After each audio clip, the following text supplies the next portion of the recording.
अजीज़ तलबा और तालबात, Farooq foundation online school के ज़रिए यकसा नसाब के मुताबिक तालीम हासिल करें। अगर हमारी वीडियोस पसंद आएँ तो चैनल को सब्सक्राइब करें और दोस्तों के साथ शेयर करें और बेल आइकन को लाजमी दबाएं ताकि आइंदा आने वाली तालीमी वीडियोस आप हासिल कर सकें। अस्सलामुअलैकुम बच्चों, कैसे हैं आप। उम्मीद है कि आप सब अपने घरों में खैर व आफियत के साथ होंगे। बच्चों, फ़ारूक फाउंडेशन ऑनलाइन स्कूल से आप मुकम्मल तालीम हासिल करके बोर्ड का इम्तिहान बराए जमातिन नहुम और दहुम बेहतर तौर पर पास कर सकते हैं। आप अपनी उम्र और तालीम के मुताबिक मज़ीद तालीम हासिल कर सकते हैं। वालिदैन के से फ़ोन या कंप्यूटर पर हमारी वीडियोस के ज़रिए तालीम हासिल करने की दरख्वास्त करें। रोज़ाना 1 से 2 घंटे ऑनलाइन पढ़ाई करें और जब आप स्कूल जाएंगे तो आपको मज़ीद किसी मदद की ज़रूरत नहीं होगी। इस तरह पढ़ाई करके आप अपना वक्त और वालिदैन के अखराजात में बचत कर सकते हैं। ऑनलाइन स्कूल की कोई फ़ीस नहीं है। आप जूम पर भी क्लासेस का फ़ायदा उठा सकते हैं। हर मज़मून की मुकम्मल तालीमी वीडियो मौजूद है।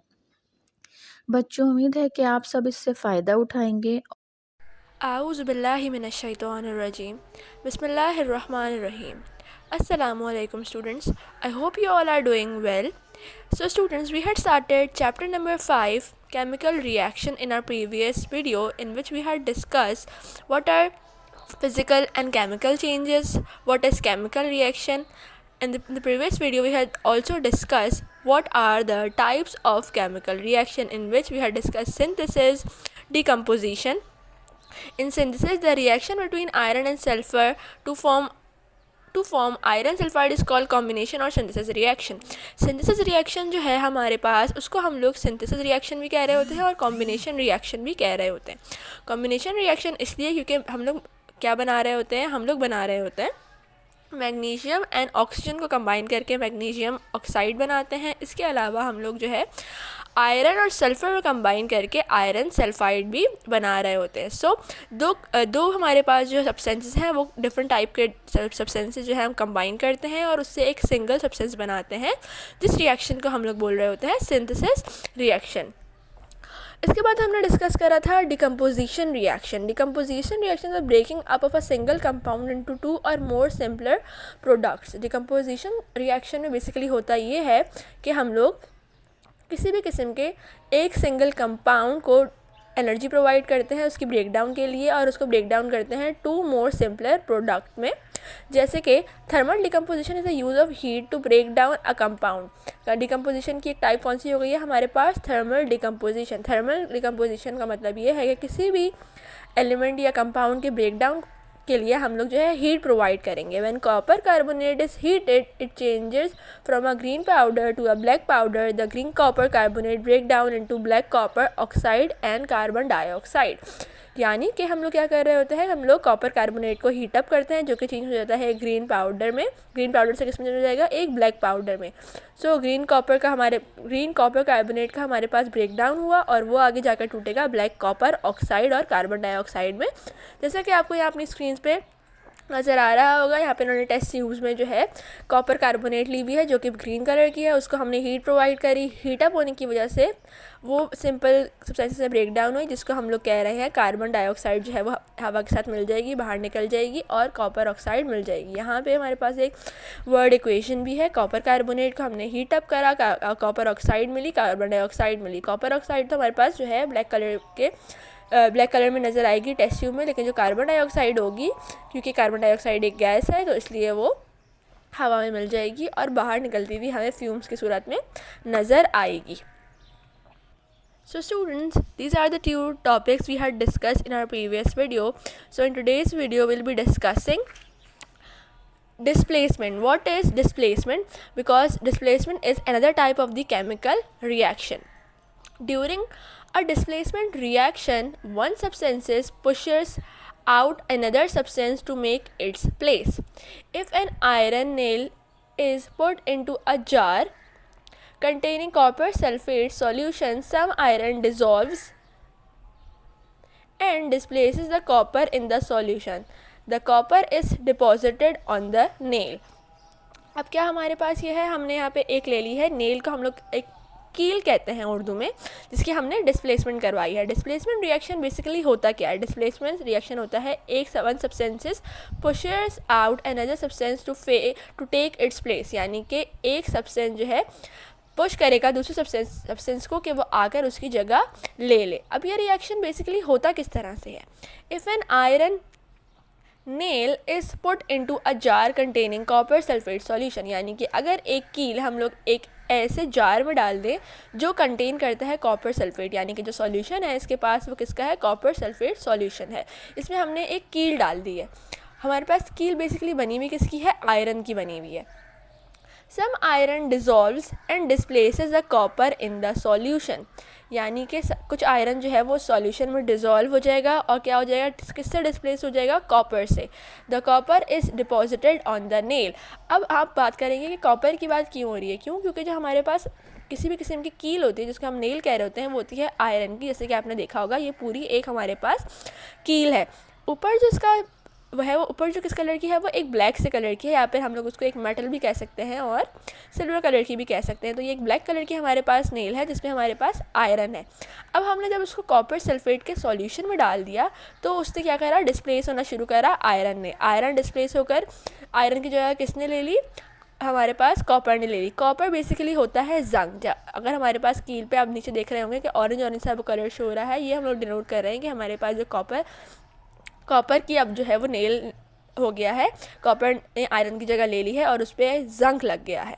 सो क्या होगा? यहाँ पे आयरन नेल है हमारे पास, हमने उसको डिप करा कॉपर सल्फेट सॉल्यूशन में। जब हमने उसको कॉपर सल्फेट सॉल्यूशन में डिप करा तो हमारे पास क्या हो गई? उस पर नेल पे कॉपर की कोटिंग हो गई। लाइक हाफ पे हमारे पास कॉपर की कोटिंग है और जो नेल का पार्ट सॉल्यूशन में नहीं डिप हुआ, सॉल्यूशन से बाहर है, उसमें किसकी कोटिंग है? उसमें आयरन नेल है, वो आयरन की ही कोटिंग उसमें हुई भी है। तो डिस्प्लेसमेंट मतलब किसी भी चीज़ को डिस्प्लेस करना, उसकी जगह से हटाना, पुश आउट करना, कि वो अपनी जगह छोड़कर दूसरी जगह दूसरा एलिमेंट या दूसरा सब्सटेंस उसकी आकर जगह ले ले। Students, do you know when one chemical reaction causes a sequence of reactions to occur, it is called a chain reaction, यानी कि जब केमिकल रिएक्शन कॉज करेगा कि बहुत सीक्वेंस में रिएक्शन हो, यानी एक रिएक्शन का सीक्वेंस बन जाए।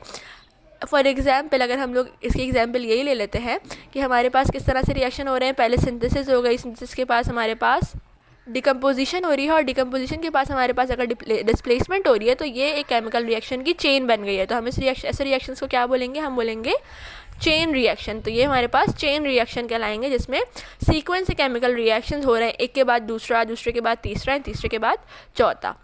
Now test yourself. What type of chemical reaction is magnesium burning in oxygen, यानी कि मैग्नीशियम का बर्न होना ऑक्सीजन में किस टाइप का रिएक्शन है, उसको हम क्या रिएक्शन कहेंगे? So students, the burning of magnesium in oxygen is called synthesis और combination reaction। क्यों? क्योंकि हम लोग मैग्नीशियम की बर्निंग करवा रहे होते हैं। सो बेसिकली हम लोग क्या कर रहे होते हैं? मैग्नीशियम की बर्निंग करवा रहे होते हैं। जैसे कि आपने यहाँ पढ़ा, यहाँ आपको वर्ड इक्वेशन में भी शो हो जाएगा कि सिंथेसिस रिएक्शन है जिसमें हम लोग मैग्नीशियम को बर्न कर रहे हैं ऑक्सीजन की प्रेजेंस में, और हमारे पास क्या बनता है? मैग्नीशियम ऑक्साइड बन जाती है in the end. Is this reaction endothermic और एक्सोथर्मिक? Explain your answer. यानी कि जो burning of magnesium in the presence of oxygen reaction जो हमारे पास एक है, यानी कि जो हमारे पास सिंथेसिस रिएक्शन है। स्टूडेंट बेसिकली यहाँ पे क्वेश्चन ये है कि जो आपका सिंथेसिस रिएक्शन है जिसमें आपने सिंथेसिस करवाई है, कॉम्बिनेशन करवाई है, मैग्नीशियम की बर्निंग करवाई है ऑक्सीजन की प्रेजेंस में, वो कौन सा रिएक्शन है? वो एक्सोथर्मिक रिएक्शन है या एंडोथर्मिक रिएक्शन है? फर्स्टली इसके लिए तो आपको ये पता होना चाहिए कि एंडोथर्मिक रिएक्शन कौन सा है और एक्सोथर्मिक रिएक्शन कौन सा है। जैसे कि मैंने आपको आपकी प्रीवियस वीडियो में भी बताया था कि एक्सोथर्मिक और एंडोथर्मिक रिएक्शन बेसिकली होता कौन सा है। सो स्टूडेंट्स, एंडोथर्मिक रिएक्शन कौन सा होता है? एंडोथर्मिक रिएक्शन वो होता है जिसमें आपको किसी भी रिएक्शन के स्टार्ट के लिए, यानी उसको रिएक्शन को स्टार्ट करवाने के लिए जो है हीट जो है वो प्रोवाइड करनी पड़ती है या फिर एनर्जी प्रोवाइड करनी पड़ती है, जिसकी वजह से वो रिएक्शन स्टार्ट होता है। जबकि एक्सोथर्मिक वो रिएक्शन है कि रिएक्शन के एंड में किसी प्रोडक्ट के बनने की वजह से आपको एनर्जी मिलती है, यानी कि कोई भी जो आपने दो सब्सटेंसेस का रिएक्शन करवाया और एक नया कंपाउंड या नया सब्सटेंस आपको मिल गया, उस नए सब्सटेंस के मिलने की वजह से, बनने की वजह से आपको एनर्जी मिल रही है, तो वो सारे रिएक्शंस एक्सोथर्मिक रिएक्शन में है। अब इन्होंने पूछा था कि जो मैग्नीशियम की बर्निंग है इन द प्रेजेंस ऑफ ऑक्सीजन, वो कौन सा रिएक्शन है, वो एक्सोथर्मिक रिएक्शन है या एंडोथर्मिक रिएक्शन है। मैग्नीशियम की बर्निंग, मैग्नीशियम का बर्न होना इन द प्रेजेंस ऑफ ऑक्सीजन एक एक्सोथर्मिक रिएक्शन है। क्यों? क्योंकि जब हम लोग मैग्नीशियम को बर्न करते हैं ऑक्सीजन के साथ तो हमारे पास मैग्नीशियम ऑक्साइड बनता है। मैग्नीशियम ऑक्साइड के बनने की वजह से बहुत सारी जो एनर्जी है, वो हीट जो है वो रिलीज़ होती है, तो इसीलिए magnesium burning in oxygen is an exothermic reaction.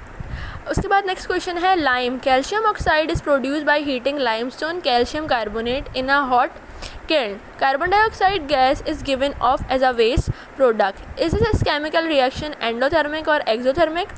Write a word equation for the product of lime.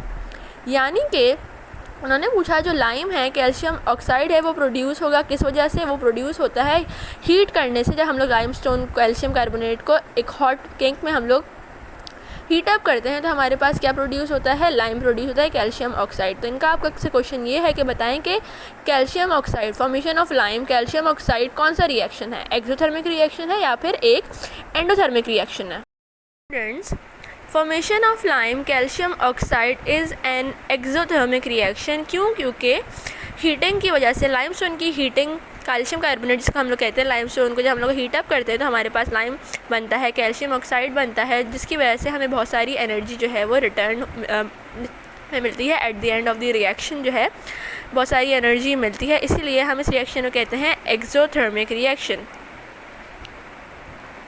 So the next question is explain why the reaction between iron and copper sulfate is an example of displacement reaction. यानी कि ये वाला जो reaction है हमारे पास हो रहा था डिस्प्लेसमेंट रिएक्शन, उसमें जो है आयरन एंड कॉपर सल्फेट के भी जो रिएक्शन है वो डिस्प्लेसमेंट रिएक्शन क्यों है? क्यों? बेसिकली हमारे पास जो आयरन नेल होती है वो किसकी होती है? जैसे मैंने आपको अभी बताया था कि आयरन नेल है जिसको हम लोग डिप करते हैं कॉपर सल्फेट सॉल्यूशन में। कॉपर सल्फेट सॉल्यूशन है, जिस सॉल्यूशन में कॉपर है तो कॉपर कोट कर लेता है ख़ुद को आयरन नेल में, यानी कि एक तरह से जंग लग जाता है उस नेल में। तो डिस्प्लेसमेंट होती है आयरन की, किससे? आयरन, कॉपर डिस्प्लेस कर देता है आयरन को और आयरन की जगह ले लेता है और हमारी कॉपर कोटिंग हो जाती है आयरन नेल पे। इसीलिए इस रिएक्शन को हम लोग कहते हैं displacement reaction.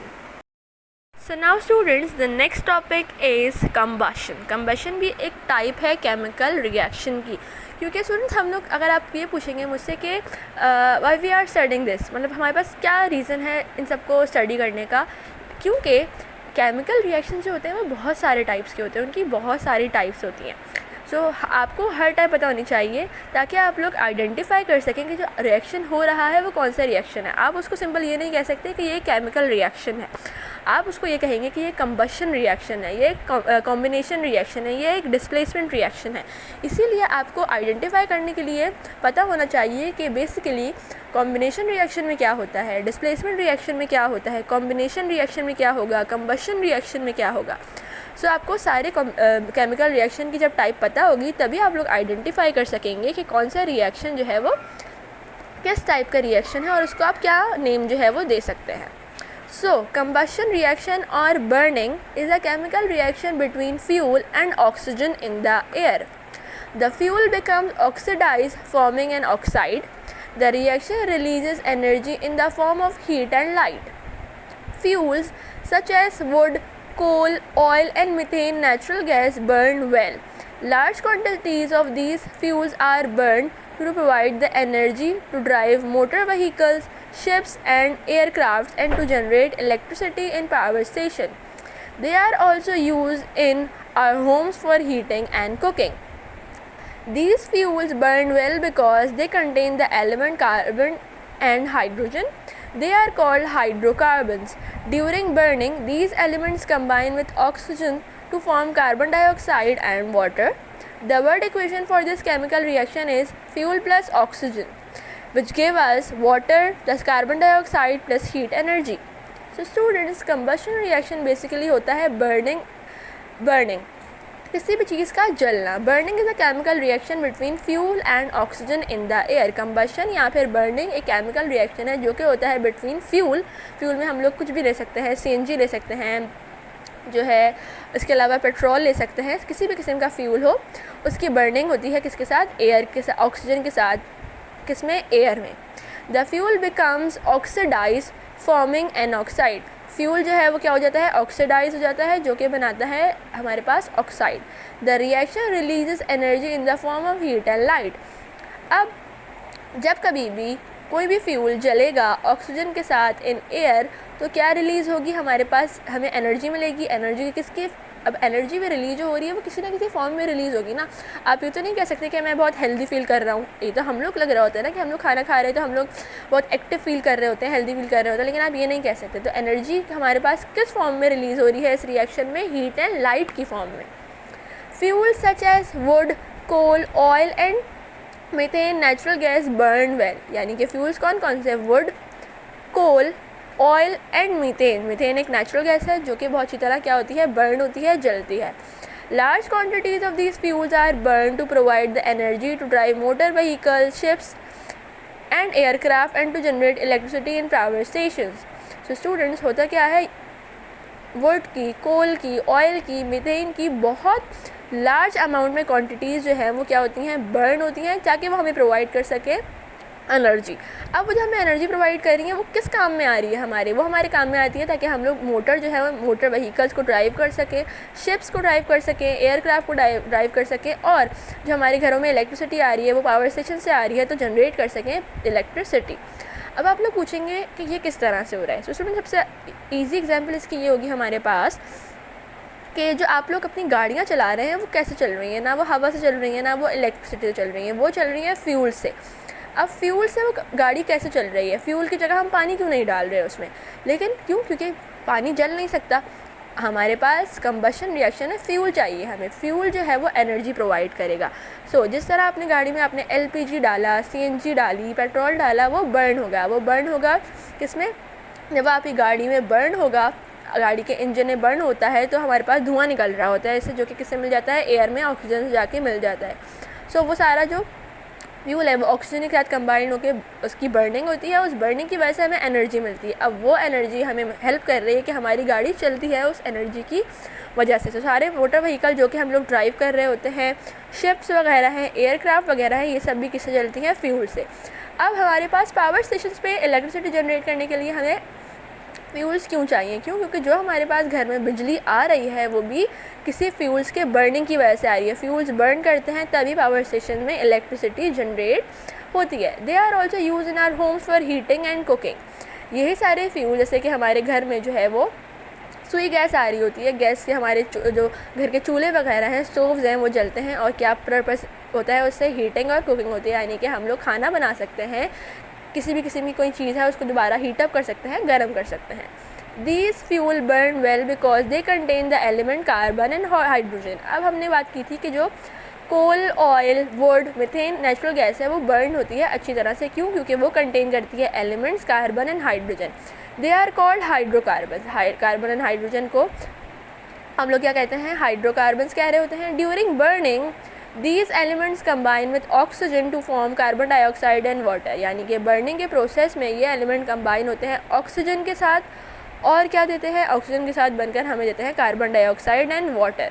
The word equation for this chemical reaction is fuel plus oxygen give us water, carbon dioxide, heat energy. यानी कि फ्यूल जो है वो बर्न हो रही है ऑक्सीजन के साथ, उससे हमें क्या मिल रहा है, उससे हमें मिलता है वाटर, उससे हमें मिलती है कार्बन डाइऑक्साइड और हीट एनर्जी। कार्बन डाइऑक्साइड किससे मिल जाती है, हमारे एटमॉस्फेयर में मिल जाती है, क्योंकि धुएं की सूरत में वो हमारी गाड़ियों से निकल रही होती है, एयरक्राफ्ट वगैरह से निकल रही होती है, और हमारे खाने बनाते वक्त, हमारे जो खाना बनाते वक्त जो धुआं उठ रहा होता है हमारे चूल्हे जलने की वजह से, वो सब जाके किससे मिल जाता है, वो सब जाके मिल जाता है हमारे एटमॉस्फेयर में, एयर में। और जो हीट एनर्जी होती है उससे क्या होता है, हीट एनर्जी की वजह से हमारे जो खाना वगैरह है वो बनता है, जो सारे एयरक्राफ्ट हैं वो चलते हैं, जो मोटर व्हीकल्स हैं वो भी चलती हैं। सो स्टूडेंट्स, आज हम लोग जो अपना टॉपिक है उसको कंबशन तक ही रखते हैं और इसकी जो हमारे पास वर्ड इक्वेशन है यहाँ तक ही आपको आई होप सो क्लियर हो गया होगा। आप मेरी लास्ट वीडियोस भी जाके दोबारा सुनेंगे, देखेंगे और इस सब को दोबारा रिकॉल करने की कोशिश करेंगे। नेक्स्ट वीडियो में हम लोग what happens when methane burn से स्टार्ट करेंगे। तब तक के लिए अपना बहुत सारा ख्याल रखिएगा, बहुत अच्छे से मेरे लेक्चर्स को सुनिएगा तवज्जो से, ताकि आपको सारे जो टाइप्स ऑफ केमिकल रिएक्शन है वो क्लियर हो जाएँ। न्यू वीडियो में न्यू टॉपिक के साथ मिलूँगी। टिल देन टेक केयर, अल्लाह हाफिज़।